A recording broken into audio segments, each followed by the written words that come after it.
After meeting with dozens of senators, Elena Kagan, the president's choice for the Supreme Court, goes before the Senate Judiciary Committee.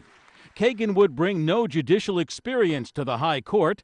Democrats say it's no big deal. 41 of the court's 111 justices have joined the court without any previous experience as a judge.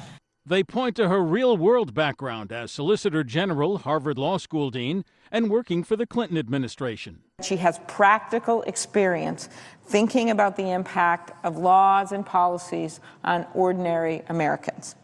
Senators have poured through 170,000 pages of documents from Kagan's past, including 80,000 emails. Julie Davis was among a group of Associated Press reporters who reviewed the unprecedented amount of information. But a lot of what we see in the documents is really Elena Kagan helping to push President Clinton's agenda, and obviously he's a Democratic president, so there are some fairly liberal policies. But it's unclear the degree to which they reflect her own views. Republicans, meanwhile, will argue that Kagan's work clearly was partisan. She was acting as a political operative, a political advisor to the White House, to the Clinton White House, during those years primarily, and not as some sort of legal advisor. So this was more of a political agenda person. And Sessions promises Kagan will be quizzed about her handling of military recruiters at Harvard.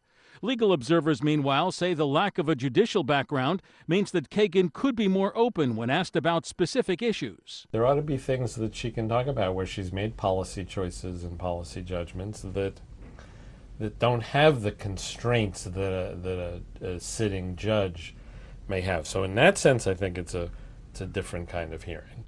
There's not as much buzz surrounding this nomination as there was for now Justice Sonia Sotomayor. And though he didn't support that nomination either, Sessions says that Kagan's partisan record is a concern. In many ways, I'm feeling this is a more dangerous nominee. Kagan's confirmation hearing comes as the Supreme Court is wrapping up its current term, issuing rulings in several key cases, rulings that could become the basis for questions for Kagan.